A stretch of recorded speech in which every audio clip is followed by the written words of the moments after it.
अभी भी बहुत सारे एप्लीकेंट कंफ्यूज हैं कि सऊदी का फैमिली विजिट वीज़ा इशू हो रहा है, नहीं हो रहा है, क्या वीएफएस में वीज़ा एप्लीकेशन एक्सेप्ट हो रहा है, नहीं हो रहा है, अगर हो रहा है तो कितने दिन का स्टे पीरियड मिल रहा है। ये सारे कंफ्यूजन हैं। आज के इस वीडियो में मैं आपको ये सारे डिटेल्स डिस्प्ले करके दिखाऊंगा। मेरे और वीएफएस के बीच में जो करस्पोंडेंसेस हुआ है, जो फैक्ट है और जो एक्चुअल रिस्पॉन्स वीएफएस से आ रहा है, दोनों मैच नहीं हो रहा है। तो पर्पस इस वीडियो का यही रहेगा कि आपके प्लानिंग में आपको हेल्प करेगा, ताकि आप आगे चल के मिसगाइड ना हो। वीडियो को आप कंप्लीट देखिएगा। इस वीडियो में मैं आपको बताऊंगा कुछ कैरेक्टर्स के बारे में। जब तक आप कैरेक्टर्स नहीं समझेंगे तब तक आपको पता नहीं चलेगा सारा सिचुएशन। दूसरा, मैं आपको दिखाऊंगा वीएफएस का रिस्पॉन्स। कुछ रिस्पॉन्स ऐसे हैं जो कंट्राडिक्टिंग है और हाईली अलार्मिंग है, वो क्रिटिकल है। आप लोग ध्यान से उसको समझिएगा। तीसरा, वीज़ा इनविटेशन स्टेटस क्या है। वीज़ा इनविटेशन इशू होगा तभी चल के आगे का जो एप्लीकेशन प्रोसेस है वो कंप्लीट होगा, उसके बारे में भी आपको बताऊंगा। चौथा, वीज़ा एप्लीकेशन जो साइकिल होता है वो भी आपको समझना जरूरी है। जब तक आप ये पूरा साइकिल नहीं समझेंगे तब तक आप प्लान नहीं करेंगे। इतना मैं एक्सप्लेन क्यों कर रहा हूँ, इसीलिए कर रहा हूँ क्योंकि आप अच्छे से प्लान करें, और प्लान को जब एग्जीक्यूट करें तो अनसर्टेनिटी से बचें, सरप्राइजेस से बचें, क्योंकि इसमें टाइम, पैसा, इमोशंस, एफर्ट सब इन्वॉल्व रहता है। तो कंप्लीट देखिएगा वीडियो को। और पांचवा, अगर आप एप्लीकेशन एक्सेप्ट करना चाहते हैं, प्रोसेस करवाना चाहते हैं अपनी फैमिली का, क्योंकि बहुत सारे ऐसे लोग होंगे जिनके बच्चों का छुट्टी आ रहा है मई में, तो प्रोसेस करवाने को सोच रहे होंगे, वीएफएस का अपॉइंटमेंट भी लिए होंगे। तो आपके लिए क्या इंस्ट्रक्शन है, रिकमेंडेशन है, सुझाव है मेरे तरफ से, वो बताऊंगा। पहले कैरेक्टर्स को देखते हैं। ये सारे जो खेल है, सर्कस है, उसमें कितने कैरेक्टर्स है। पहला हो गया एप्लीकेंट, जो वीज़ा एप्लीकेशन सबमिट करता है, जिसको ट्रैवल करना रहता है सऊदी अरेबिया। दूसरा हो गया मिनिस्ट्री ऑफ फॉरेन अफेयर्स, मूफा, जो इन सारे सर्कस को मॉनिटर करता है, गवर्न करता है। दूसरा हो गया वीएफएस, जो वीज़ा एप्लीकेशन प्रोसेसिंग सेंटर है। और चौथा हो गया एजेंट या एजेंसी, जो आपको सपोर्ट करते हैं आपके वीज़ा एप्लीकेशन को प्रोसेस करने के लिए। इसमें जो एप्लीकेंट है वो आप देखिए यहाँ पे, ये सारे एप्लीकेंट्स हैं, बहुत कंफ्यूज हैं, हैरान हैं, परेशान हैं। यही एप्लीकेंट का हमेशा से हाल रहता है। दूसरा, ये वीएफएस वाले हैं। वीएफएस वाले जो यहाँ पे बैठे रहते हैं ना काउंटर में, जो आपको नियम कानून समझाते रहते हैं, वो नियम कानून जो उन्होंने अभी तक क्लियर करा नहीं है, वो कोने में बैठे वाले जो लोग हैं कंप्यूटर के आगे, वो वीएफएस के स्टाफ हैं। बाकी अगर एप्लीकेंट को कुछ इंफॉर्मेशन चाहिए होता है तो वो क्या करते हैं, मूफा को कांटेक्ट करते हैं। जवाब मिलता है नहीं मिलता है वो आपको पता है। वीएफएस वालों को कांटेक्ट करते हैं, क्या जवाब मिलता है, जो मैं आपको अभी दिखाऊंगा कितना कंट्राडिक्टिंग है। बाकी वो एजेंसी को कांटेक्ट करते हैं। एजेंसी वाले कहाँ कांटेक्ट करते हैं, वीएफएस को। तो ये एक कंप्लीट चेन है। ओके, जो मैं हूँ यहाँ पे, मैं आपके सामने खड़ा हूँ, मुझे आप एजेंट वाले कैटेगरी में कंसीडर कर सकते हैं, क्योंकि मैं आप ही के सवाल वीएफएस से पूछता हूँ फिर आपको बताता हूँ। ये हो गया करेक्टर्स। अब सवाल यहाँ पे ये है कि अभी क्या Saudi visa family visit visa application process हो रहा है या नहीं हो रहा है। यहाँ पे एक चीज़ आप सब लोगों को समझना है कि बहुत सारे ऐसे वीज़ा कैटेगरी हैं जो अभी आज के डेट में, अप्रैल, आज 18 अप्रैल है, 17 को ये वीडियो पब्लिश करना था, लेकिन 18 अप्रैल है आज। 18 अप्रैल को भी बहुत सारे वीज़ा कैटेगरी पब्लिश हो रहे हैं, लेकिन family visit visa application process हो रहा है या नहीं हो रहा है, वो सवाल है, उसको मैं आपको समझाऊंगा। ओके, ये एक ईमेल है, किसका, सॉरी, ये एक ईमेल है, अभी ही थैंक यू में चला गया।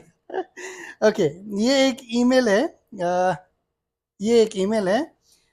किनका ईमेल है, वीएफएस ने मुझे भेजा। क्यों भेजा, क्योंकि मैंने उनसे कुछ सवाल पूछा था। किस दिन का है ये, कहाँ का ईमेल है, info.delhi.tehsil.com का ईमेल आईडी है, जो कि 9 अप्रैल को मुझे भेजा गया था। इस ईमेल में मैंने कुछ की स्टेटमेंट्स अंडरलाइन करे हैं जो आपको समझना है अभी। यहाँ पे उन्होंने ये लिखा है कि भाई, जिस दिन आपके एप्लीकेंट वीएफएस में आए थे, उनको हमने बता दिया था कि भाई 3 अप्रैल तक ही आपको स्टे पीरियड और वैलिडिटी मिलेगा। लेकिन आपने, आपके एप्लीकेंट ने हमें बोला कि नहीं नहीं, आप प्रोसेस कर दीजिए। तो हमने एक डिक्लेरेशन साइन करवा के प्रोसेस करवा दिया। ओके, हमारे स्टाफ ने, our officers clearly informed you, मतलब जिनके बारे में मैं पूछ रहा था, of our observation that visa were being issued with validity up to 3 April. मुझे बता रहे थे, क्यों बता रहे थे? क्योंकि ये वीज़ा देखिए आप, यहाँ पे एक वीज़ा है जो कि 1 अप्रैल को इशू हुआ था और इसका वैलिडिटी 3 अप्रैल तक था। तो मैंने ये पूछा उनसे सवाल कि भाई आप 1 तारीख को वीज़ा इशू कर रहे हो, 3 तारीख तक वैलिडिटी, वो वीज़ा लेके आदमी करेगा क्या? आप वो एप्लीकेशन क्यों एक्सेप्ट कर रहे हो? हालांकि जो पासपोर्ट है वो शायद वीज़ा वैलिडिटी स्टे पीरियड के बाद उनके घर में डिलीवर होगा। तो उनका जवाब यहाँ पे ये था कि हमने बता दिया था ऑलरेडी आपके एप्लीकेंट को, लेकिन तभी भी डिक्लेरेशन साइन करके इशू कर। अब ये एप्लीकेंट को बताना, डिक्लेरेशन साइन करना, उसके बारे में मैंने आगे उनसे करस्पॉन्डेंस किया, लेकिन वो अभी मुझे ईमेल में इसके जवाब नहीं दे रहे हैं, बोल रहे हैं कि कॉल पे बात करेंगे। एनीवे, ये वो वीज़ा था जो आपके सामने है। मैं एक चीज़ और क्लियर कर देता हूँ, ये सारे जो भी मैं आपको ईमेल्स दिखाता हूँ, करस्पॉन्डेंसेस बताता हूँ, ये किसी के अगेंस्ट में कोई कंप्लेन नहीं है, किसी के अगेंस्ट में कोई लिटिगेशन नहीं है, किसी के अगेंस्ट में हमें आरोप नहीं लगा रहा हूँ।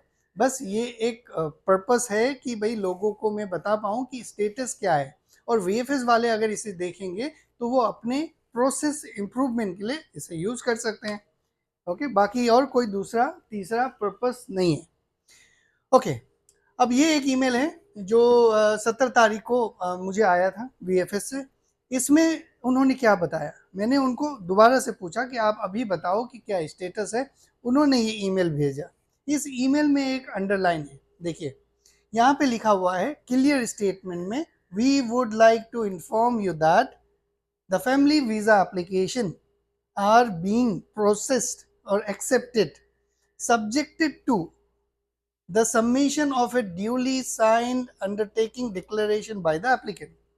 अब ये लाइन जो है मुझे समझ में नहीं आया, ये लाइन मिसलीडिंग है और बहुत सारे क्वेश्चन राइज करते हैं।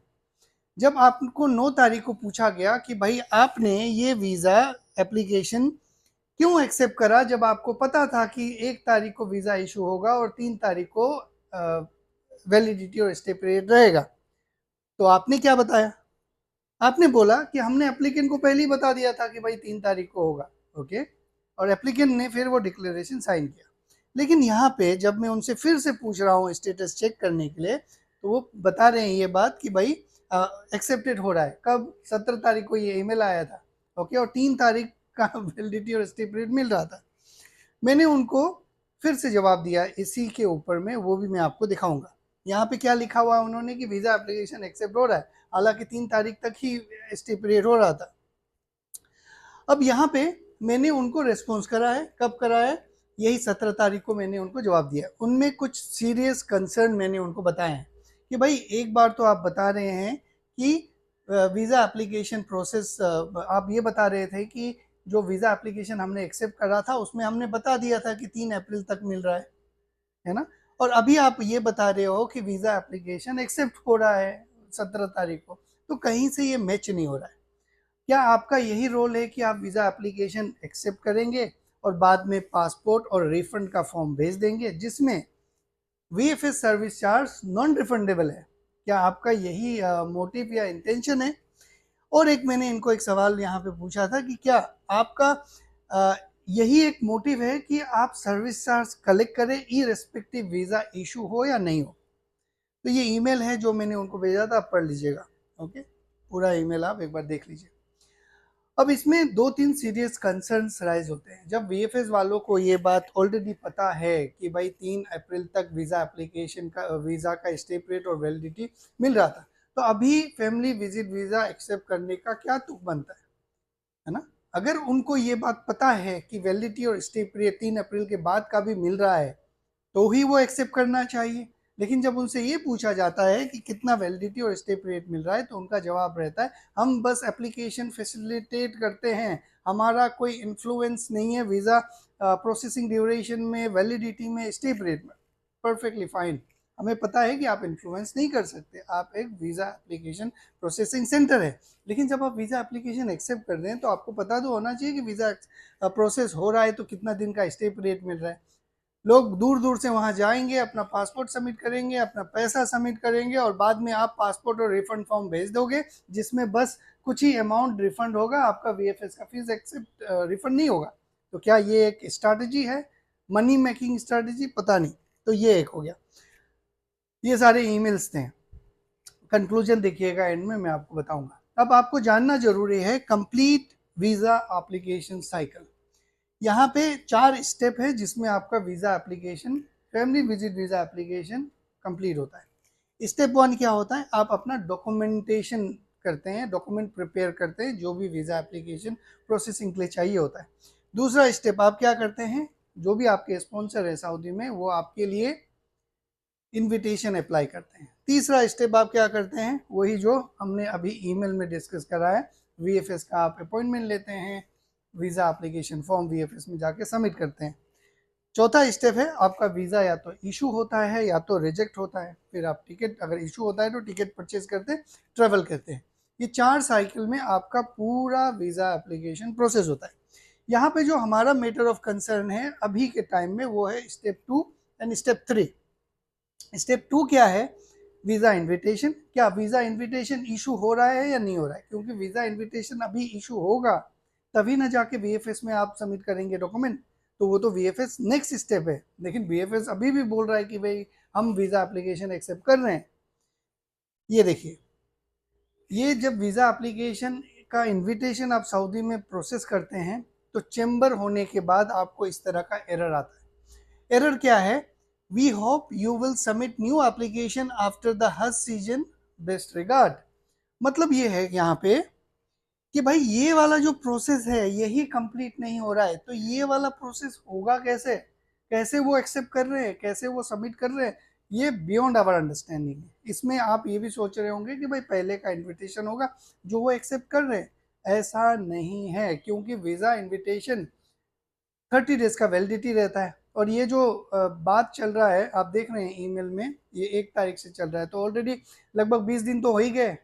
20 दिन तो हो ही गए। तो अगर किसी के पास कोई इनविटेशन होगा भी, मान लो फॉर एग्जांपल, क्या वो जाके सबमिट करेगा उस टाइम में? और सबमिट करेगा तो क्या एक्सेप्ट होगा? एक्सेप्ट होगा तो क्या वीज़ा इशू होगा या नहीं होगा? अभी के सिचुएशन में स्टेप 2 ही नहीं हो रहा है, तो आगे गाड़ी कैसे बढ़ेगा? ओके, तो ये है आपका ये। अब यहाँ पे आप देखिए एक्शन प्लान। अगर आपको वीज़ा एप्लीकेशन प्रोसेस करवाना है तो ये एक्शन प्लान आप एडप्ट कर सकते हैं। नंबर 1, पहले चेक कीजिए कि वीज़ा इन्विटेशन इशू हो रहा है या नहीं हो रहा है। इशू मतलब ये नहीं कि आप ऑनलाइन ऑप्शन में गए, अप्लाई करें और पीडीएफ जनरेट हो, नहीं। उसके बाद चेंबर होता है, चेंबर के बाद अप्रूवल होता है, चेंबर होने के बाद ये एरर आ रहा है।